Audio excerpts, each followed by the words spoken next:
This is CBC Nova Scotia News. Tonight, new details. Police release more information about the workplace death of a 19-year-old at a Halifax Walmart. Workers quit. We look at two people in the foreign worker program who say conditions and pay forced them to leave. And passing of a pioneer, remembering a Nova Scotia doctor recognized around the world for his work in medicine. A near record-breaking day setting up for Wednesday with lots of sunshine and warm temperatures. Watching a coastal storm threatening for late Thursday into Friday. Your full forecast is coming up. Good evening. We have new details tonight about the death of a 19-year-old woman at a Halifax Walmart. But a warning, this story contains some elements that may be disturbing for viewers. Halifax Regional Police were called to the Walmart on Mumford Road on Saturday night. The woman, an employee who had been working at the store that day, was deceased when they arrived. Today, in a news release, police confirmed the woman was located in a large walk-in oven in the store's bakery department. Police say the cause and manner of death have not been confirmed, and they're urging people not to speculate. Once again, we're encouraging the public to try to refrain from posting anything online with misinformation or any speculation. We want to make sure that they consider the family and the co-workers. The store has been closed since Friday night, and the Provincial Labour Department has issued a stop work order for the bakery. Businesses across Canada are adjusting this month to Ottawa's changes to the temporary foreign worker program. The program has shifted direction several times following a post-pandemic surge in foreign worker hiring. Shayna Luck has the story of two Canadian tire workers who entered the country in that surge but quit because of concerns about the working conditions and pay. Roel Pailan spends his days applying for jobs, dreaming of gaining permanent residency and bringing his family to Canada. I'm just always thinking for my family, not for myself actually. Pailan's former employer was Azil Natarajan. His store on the west side of Toronto was approved to hire 34 foreign workers on closed permits, but many left before their work permits expired. Pailan showed CBC his schedule and pay stubs. His contract said he'd get $20 an hour, at least 35 hours a week. But he wasn't scheduled for the hours he expected. His hourly wage was eventually cut by more than $3, shrinking the money he sent his children in the Philippines for education. I told to myself that how can I give allowances for my kids because I have to pay the rent. I have to buy my foods because sometimes we're just eating noodles and egg just to budget ourselves because of the salary. No? I was crying going to work. Jean Crescencio also says he was underpaid and he felt the workplace was unhealthy. He says he came to a tipping point last December.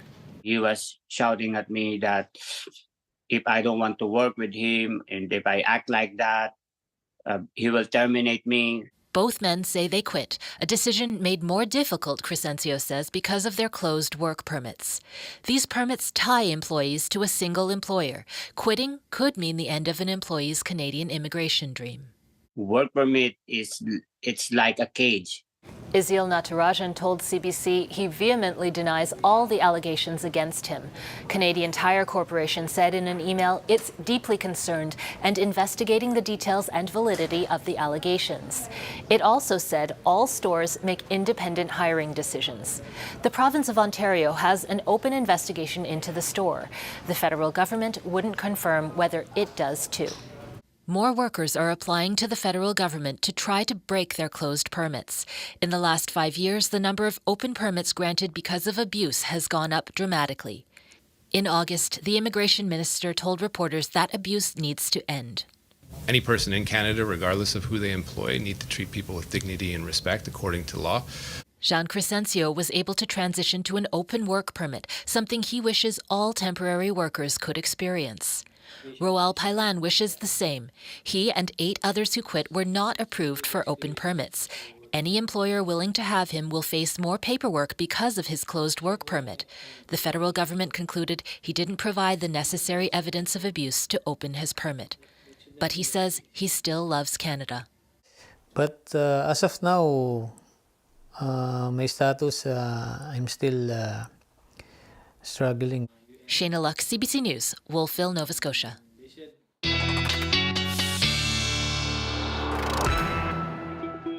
And with us now from the CBC Weather Center is Ryan Snoddon. A beautiful day today, and it sounds like another one tomorrow. Yeah, tomorrow even better than today. Temperatures warmer, the wind's a bit breezier, but from the southwest, and that will allow those temperatures to really bump up. Highs today, did take a hit across the north and the east as expected with that onshore northerly flow.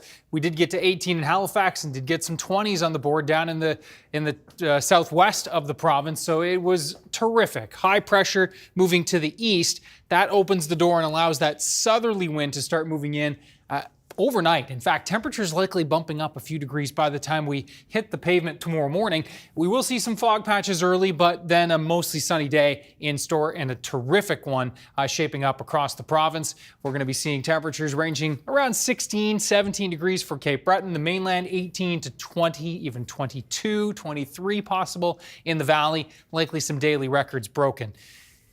Thursday. Increasing clouds, couple of isolated showers, but really not much from this front. It's this system here we are keeping an eye on with the remnants of Tropical Storm Oscar in the mix here. This is going to be working its way in as basically a big fall storm.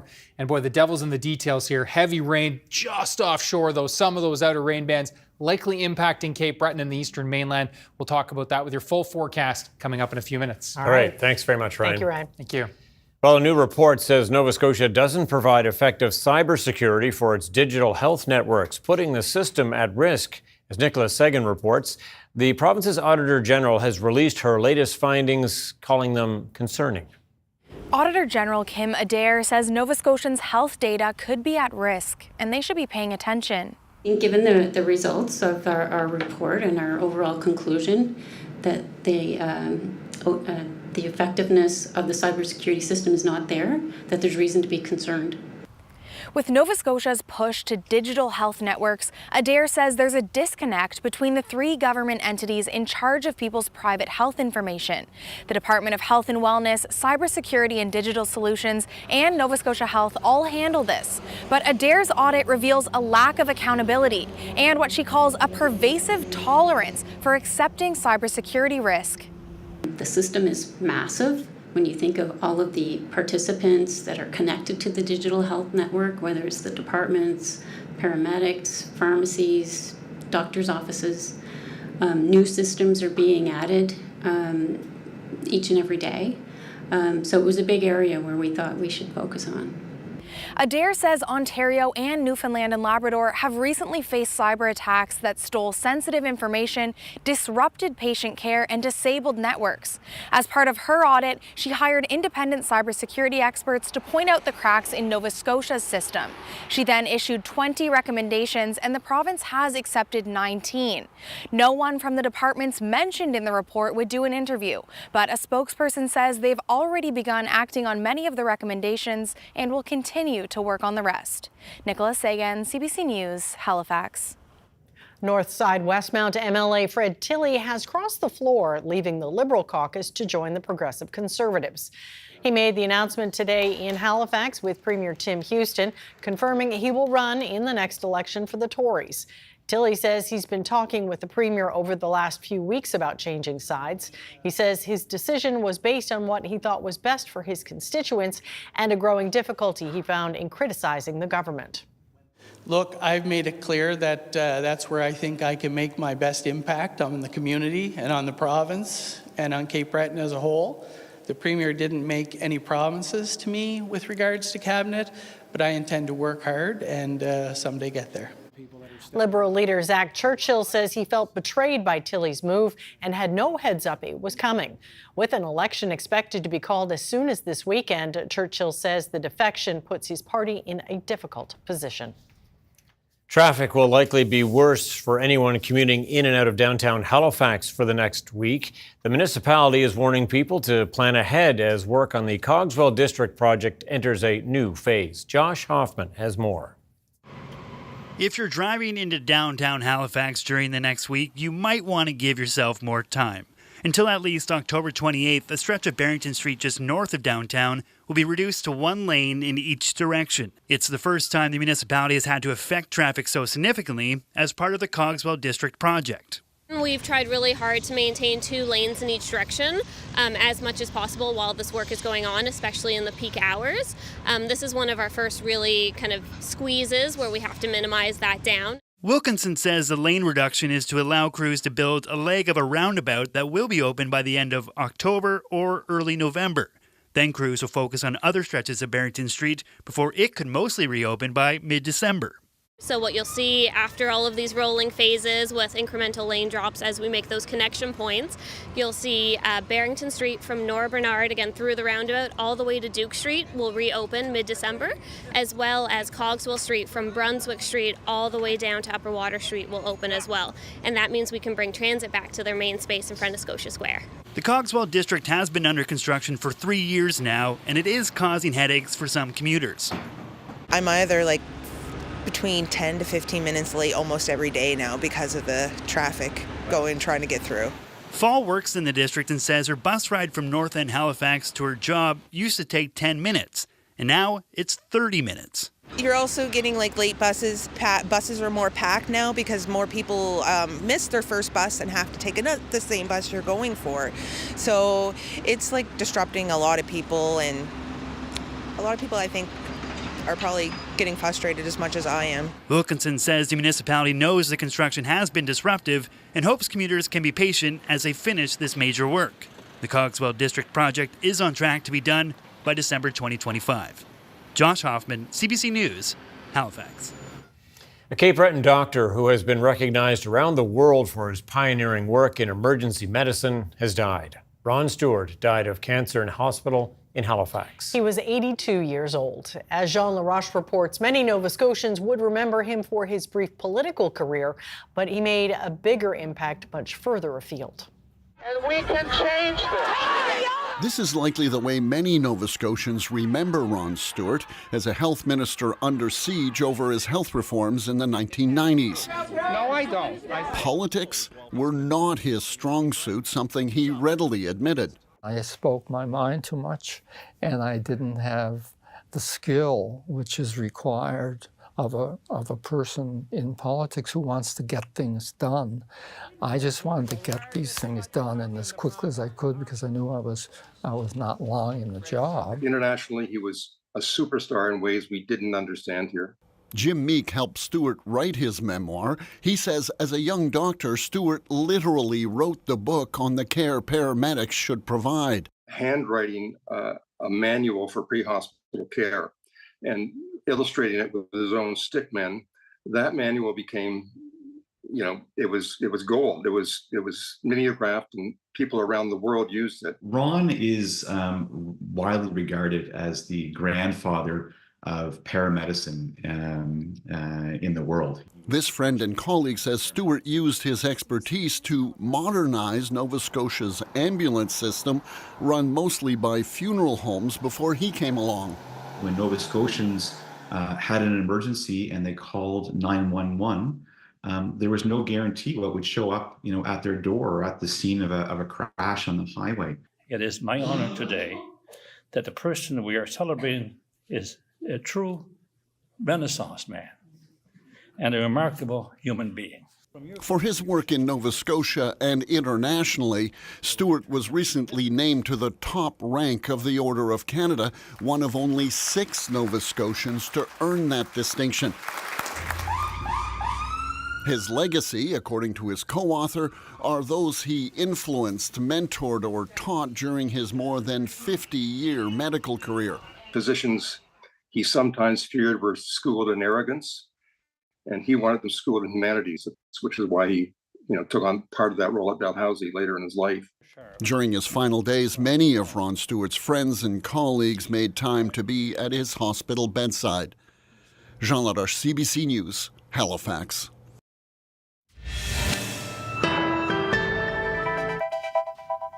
Hey, isn't that a beautiful sight over What Halifax a beautiful Harbor? evening it is. All right, Ryan's up next with his full weather forecast. We'll see you in just a few minutes.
Yeah, we saw the harbor cam there I just know, before the what a break. shot. The sun setting, such a beautiful day in Nova Scotia. We could get used to it. We probably We shouldn't, are, but we We could. are. Yeah, that's the problem. Yeah, we're getting used to it, and we know that it's coming to an end. Yeah, you warned us.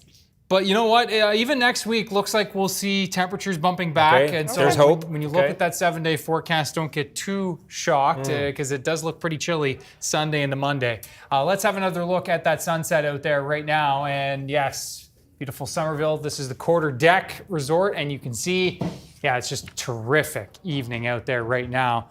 Absolutely lovely day. Again, not quite as warm as yesterday, but still absolutely lovely. You can see temperatures right now in the 10 to 16 range across the mainland. Coolest in Antigonish, warmest in Yarmouth and Kedzie. Across Cape Breton, temperatures ranging between 6 and 10 degrees. Those winds have been a bit of a game changer today. We've got the winds light in from the north, as you can see, and we've had a bit of an onshore flow back into the southwest of the province here, onshore flow for the South Shore. So that's really kind of been the two main areas where we've been seeing winds that have been kind of onshore today. But overall, light winds, beautiful day, all that sunshine, high pressure dominating. And that high, as we said, will slide off to the east. That is going to open the door to allow that more southerly wind to really kick in for tomorrow, bumping our temperatures up. This warm front, again, extending in, that will reinforce that southerly wind. On the back side of this front, we've got a real taste of what's to come as we move through the next weeks and months, for sure. It's feeling a lot like, winter in Regina. Just one today. Looking at temperatures rebounding a little bit across Alberta. Calgary at 4, Edmonton at 6. But yeah, trace of snow across Alberta and Saskatchewan. And then as we look into the south, you can see those temperatures very, very warm right now, especially across places like Florida. So keeping an eye on the remnants of Tropical Storm Oscar. This system is basically developing into a non-tropical low. So a regular mid-latitude cyclone. That's what this is going to be working its way northward as. But the remnants of Oscar are in there, and so this will have some subtropical moisture with it. And yeah, we are keeping an eye on this track. The devil's in the details here. This track, as of now, is looking most likely where the heaviest rain is going to be just offshore. Newfoundland, not so much, but just offshore from Cape Breton. But Guysborough, Sydney Metro, the eastern half of Cape Breton could get into some of these heavier bands of rain. If this track is just a little bit further to the west, and again, most models do keep the rain offshore, but it won't take much. A shift of 100 kilometers further west, and this becomes a heavy rain event for Cape Breton and for the eastern parts of the mainland. Right now, it looks like we'll get into some of those outer bands of rain. Some breezy winds, but the track, we're going to be keeping an eye on that closely over the next 24 to 36 hours. Temperatures tonight generally in the 6 to 10 range, 4 to 8 across Cape Breton as we walk you through the hour by hour. And you can see some fog patches developing, then dissipating tomorrow, becoming mostly sunny into the afternoon. We will see a beautiful day across Cape Breton, 15 to 18 degrees with those winds in from the south to southwest. Across the mainland, temperatures are going to be ranging between around 17 to 20 in most cases. A couple of 21s, places like Truro, back into the valley region. We should see temperatures in that 22 to 23 range. Kentville back towards Greenwood, and an onshore wind, Yarmouth, Shelburne, back towards Liverpool, 14, 15, and 16 degrees there with those onshore winds. Thursday, cold front approaching.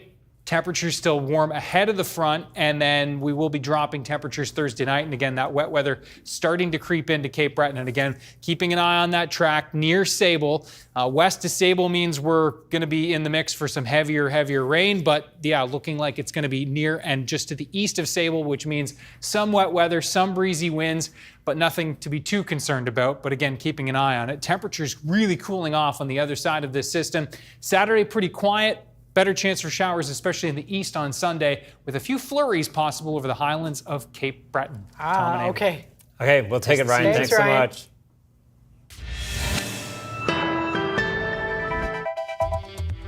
Coming up, with 2 weeks to go until Election Day in the U.S., we break down the race for the White House.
We are 2 weeks away from the U.S. presidential election, and pundits say it's anyone's guess as to the outcome, with some claiming it would be days, if not weeks, after the vote before a winner may be declared. Christopher Sands, director of the Canada Institute at the Wilson Centre in Washington, D.C., with us to talk U.S. politics, and thanks for being here. Really appreciate this. Glad to be here live. It's nice to be in Halifax. Yeah, you bet. Lots of U.S. politics in the news, of course, during this part of the cycle. What are we learning about the state of U.S. politics these days? It is an entertainment spectacular. Americans love a plot twist, and we've had several so far. The candidates are larger than life, but at the same time, they interact with the public in these very large rallies, and so it is really hard to see the human behind the candidate. It's all a big show, and a lot of people are watching it, I know, even in Canada. We always think, the last election was an amazing election for all sorts of. Have you seen an election campaign quite like this one before? No.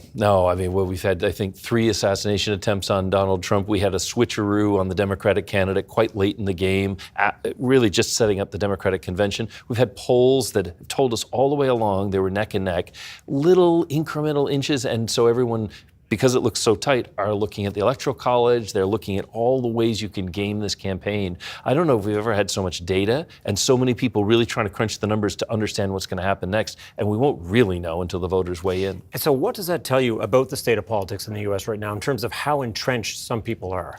I think the challenge is that, as in Canada, the majority of voters are someplace in the middle, but the majority of the noise and the campaign energy is on the opposite ends of the spectrum, the progressives and the sort of ultra progressives, and then the conservatives, and then the far right. And that dominates the conversation, but I think it also alienates a lot of voters because they don't see their views reflected in any of it. But we live in an age of social media. Somebody comes out with a really shocking story or even fake news, and it can drive a news cycle. It can get young eyeballs that aren't used to watching television, maybe just get their news from TikTok or some other app, and they find themselves just riveted to what may turn out to be a joke, but what may not. Look at the number of times, you always remember the sort of Walter Cronkite interviews, the very serious ones from the previous days. Now you see the former President Trump, you see Vice President Kamala Harris going out and finding podcasts or little video programs that have who knows how many viewers on YouTube or on Instagram, and that is how the campaign is fought now. It's a strange, strange place to be. So what is resonating with voters? A couple of things, and not to quote the famous James Carville line, it's the economy, stupid, but people do feel the economy. And if you look at the macro numbers, they aren't that bad. Certainly, I know a lot of Canadians looking at their own productivity and some of the conditions here say, well, the U.S. is doing really well. We'd love to have those numbers. But the problem with inflation, and I remember the 1970s and how inflation came in, it takes a while for inflation to wash through the system. So you start, if you're renting and not owning, you start seeing your rent go up. And it's going to be a while before that rent comes down. It almost never does. And so people start feeling that pinch, and they see their discretionary income go. Gas prices, they're high here, they're high there, and that's one of those prices that is on a sign every time you drive to work, every time you go to the grocery store. So it just jumps out at you that it's $3 and some cents when it used to be 99 cents if you go back that far. So all of that adds up to giving people this economic concern, this economic anxiety, and it's pushed all kinds of things out of the agenda. If you get your Maslow hierarchy of human needs, as they say in psychology, threatened, then people don't want to talk about climate change. That's for when I've got my job and I know that I'm going to be okay. The levels of debt are really high. A lot of people are concerned that, how are we going to pay the national debt, let alone household debt? It's one of those times where those are the kinds of issues that are concerning people. And one last thing, which you hear about a lot, and this is maybe Kamala Harris's big issue, which is the state of abortion rights. And because the Supreme Court, leading into this, again, part of the plot twists, gave us a ruling that said the federal legislation, the federal understanding, it wasn't legislation, the federal understanding the Supreme Court had in the Roe v. Wade case was no longer valid. It's now up to the states. And so some states have banned abortion. Some of them have come up with new restrictions. Some states had sort of snap back constitutional amendments that if the federal court ever overturned the decision, they'd go to banning abortion, and now they're having second thoughts. My home state of Michigan is one of them. So that uncertainty, that sense that now it's just chaos. There's not one rule which we thought was stable before, but everything's up for grabs. I think it has people feeling that this election in some ways will be the one that really determines their future. Maybe the last chance they have to have a vote on something that's so essential to them. And so, is the electorate mobilized? Or can they get the vote out?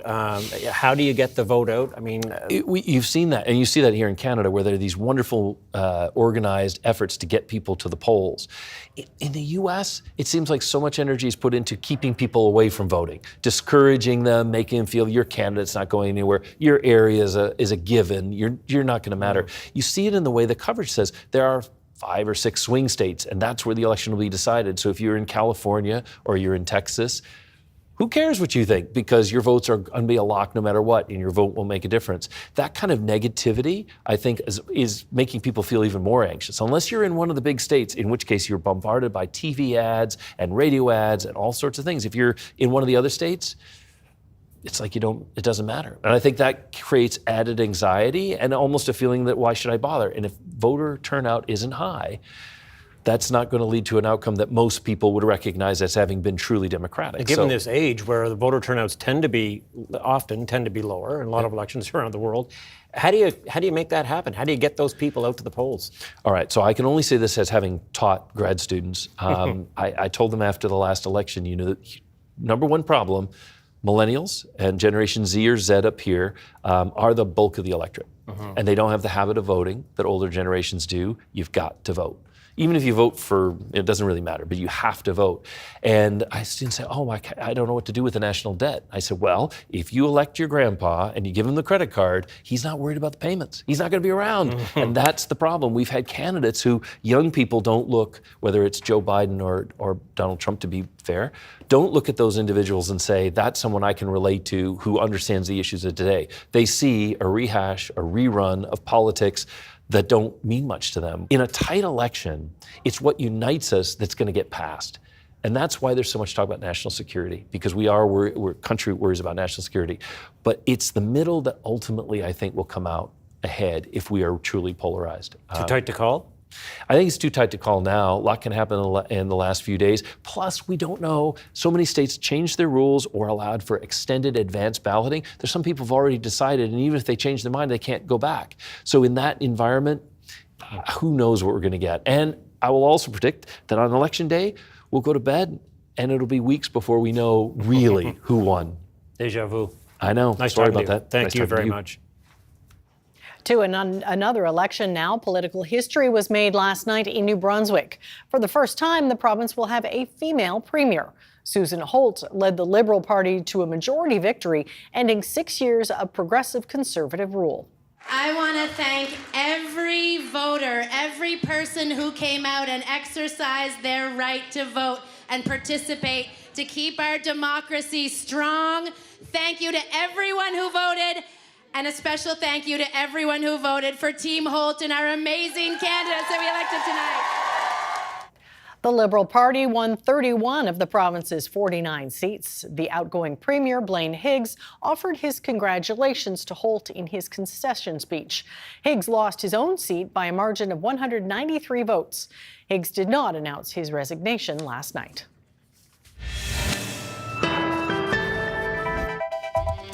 Coming up, courting a crucial voting bloc. Kamala Harris and Donald Trump target Latino voters in Nevada. And fresh airstrikes in Lebanon amid a renewed push for peace. U.S. Secretary of State Antony Blinken arrives for talks with Israeli leaders.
Welcome back. Despite his constant rage about illegal migrants crossing America's southern border, U.S. presidential candidate Donald Trump is gaining support among Latino voters. And one place where that could be critical is Nevada.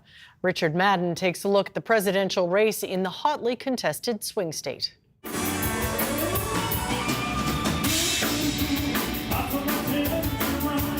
What happens in Vegas could play a big role this election, and presidential campaigns are spending millions targeting a critical voting bloc that could sway the outcome.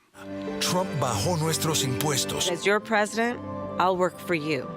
Now, both Democrats and Republicans are making an aggressive push to win the crucial Latino vote across the Southwest, but particularly here in Nevada, where Latinos make up roughly 1/3 of the state's population and growing. These canvassers for the Harris campaign are part of a massive Get Out the Vote effort organized by the state's powerful culinary workers union that's endorsed the vice president. The union warning its 60,000 members the dangers of a Trump presidency. Our members are 60% Latino. They get the hypocrisy, this idea that Trump says, okay, he's going to close the border, he's going to do mass deportations and mass tariffs. That blows up this economy. Oh, it is so wonderful to be back in Nevada. Thank you all. Democrats had long relied on Latino voters, but polls suggest Latino men are drifting right, aligning with the Republican message of economic anxieties, rising costs, and immigration.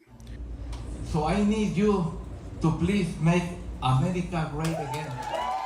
Javier Barracas owns a popular restaurant and is all in on the former president, saying Trump's hardline approach on immigration is what sold him. Because I know he's not talking about me.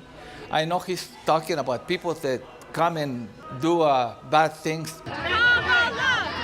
Nevada is where both candidates promised to eliminate paying tax on tips, which many workers here rely on.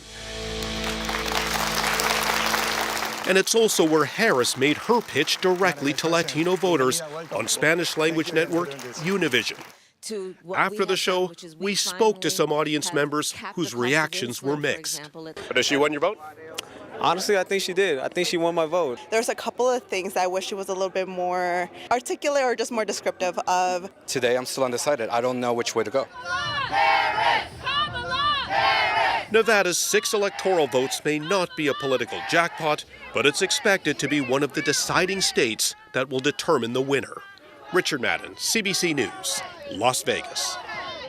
The U.S. Secretary of State has been holding key meetings in Israel. It's Antony Blinken's 11th trip to the region since the outbreak of the war last year. He's pushing for a ceasefire even as fighting builds near Gaza's Jabalia refugee camp. Sasha Petrusik reports.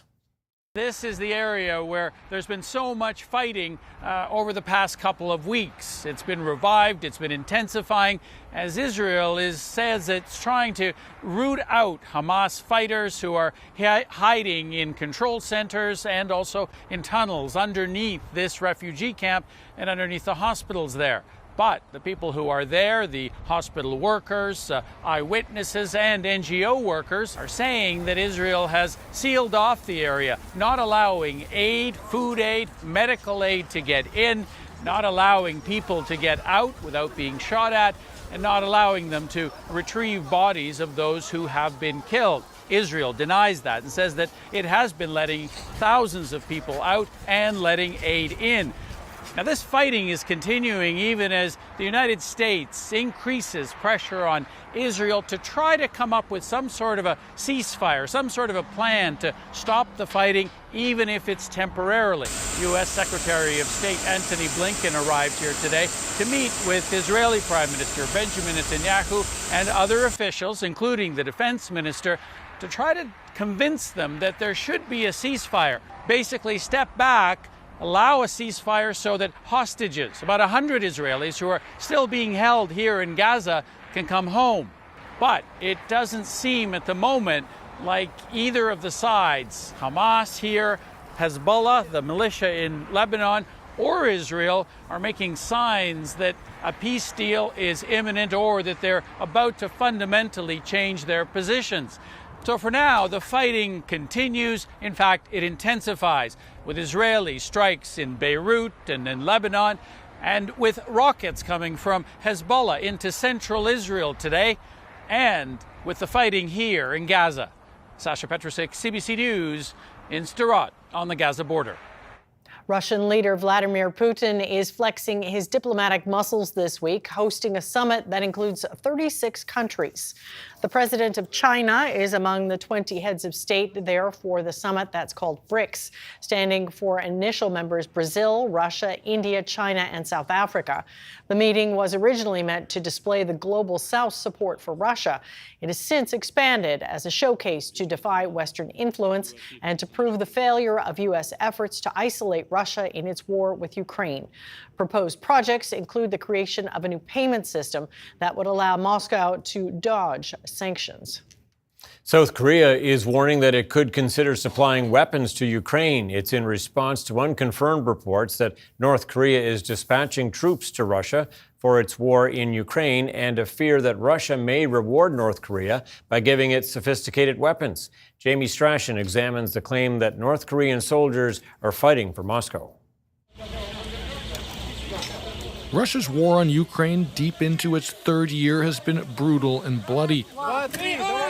More casualties, says Ukraine, in the village of Zaporizhia after the latest Russian missile strike. Now, in what would be a new twist, reports that North Korean troops have entered the conflict.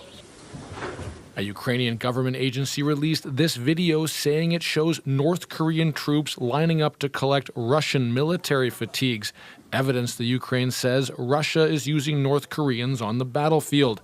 CBC has not verified the video, neither has the Pentagon. If Russia is indeed being forced to turn to the DPRK for manpower, this would be certainly a sign of desperation on the part of the Kremlin.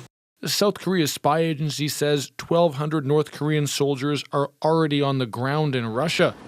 Seoul summoned Russia's ambassador to say the move threatens its own national security, saying its military will take all necessary steps to protect its people. A Russian spokesperson did not deny the reports, saying it has a sovereign right to develop relations with North Korea. Vladimir Putin and Kim Jong-un did sign a security pact in June, pledging to help each other against acts of aggression directed at either country. This would be a new escalation of actually putting troops on the ground, and it would show a failure of Western policy. The war has killed more than 70,000 Russian soldiers, and the Kremlin has recently turned to countries like Nepal and India for reinforcements. The quality of the North Korean military is untested, and obviously in any sort of battlefield environment.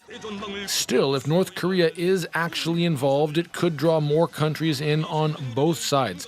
NATO vowed to actively cooperate with South Korea to counter any move by North Korea to enter the war.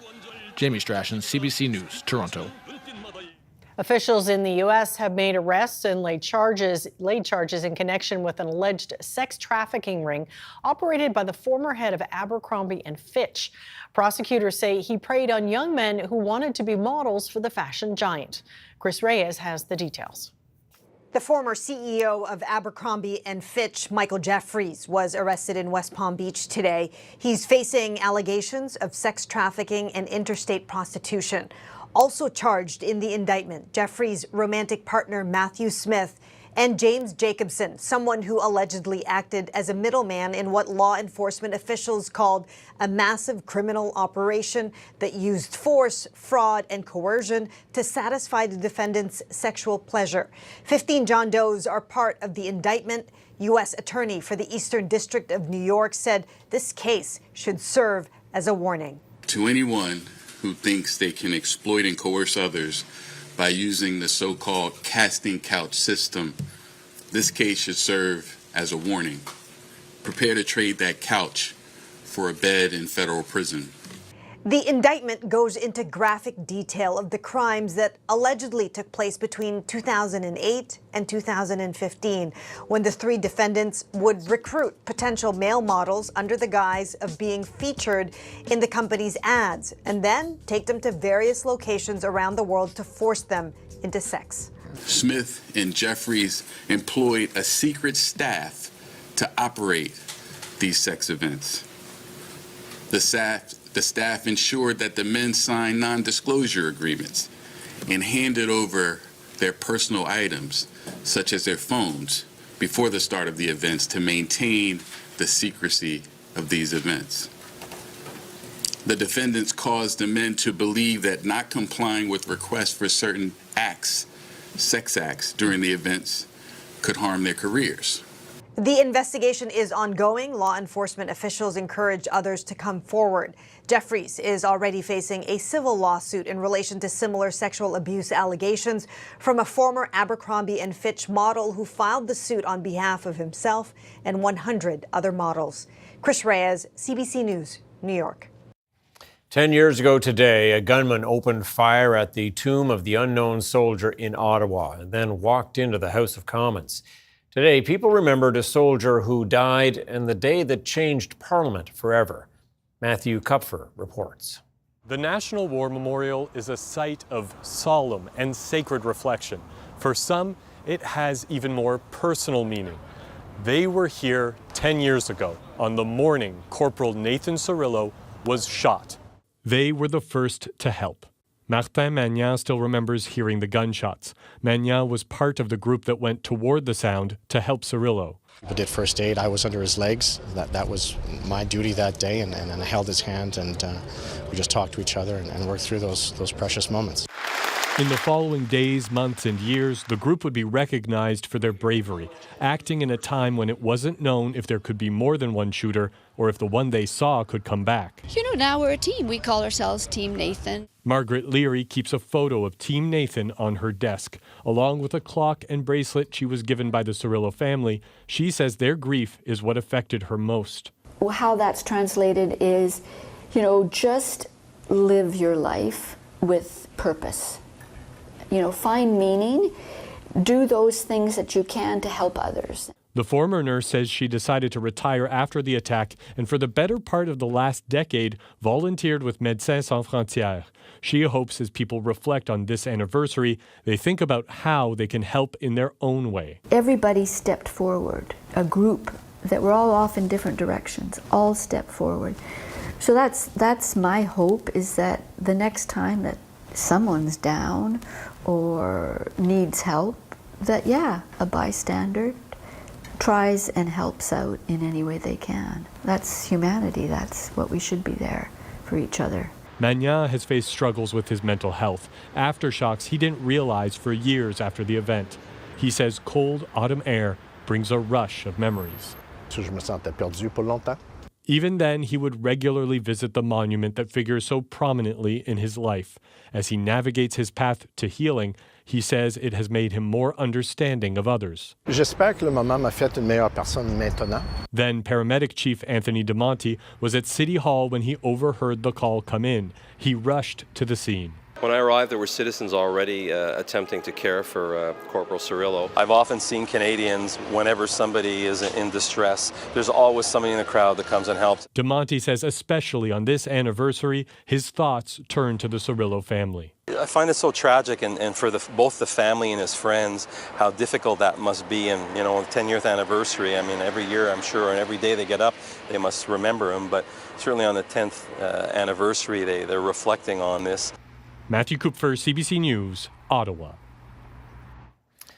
Canada's main stock index was down less than 10 points today, while U.S. markets were mixed. Here's a look at how the markets did do today as we head to break.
Sunset's beautiful. Weather, temperature's really nice. Boy, we're on a roll. And the leaves still hanging on for the most yeah, part. They are. Yeah, well, we haven't had any big wind events, right? Which so many years, that's what happens, is they're about to peak, and then we get a storm. They all blow away. Though definitely seeing some leaves even dropping now with even a light breeze today. Gently, though. Yeah. Gently, that's right. But they are hanging on in many spots, including the Cape Breton Highlands, a beautiful spot, of course.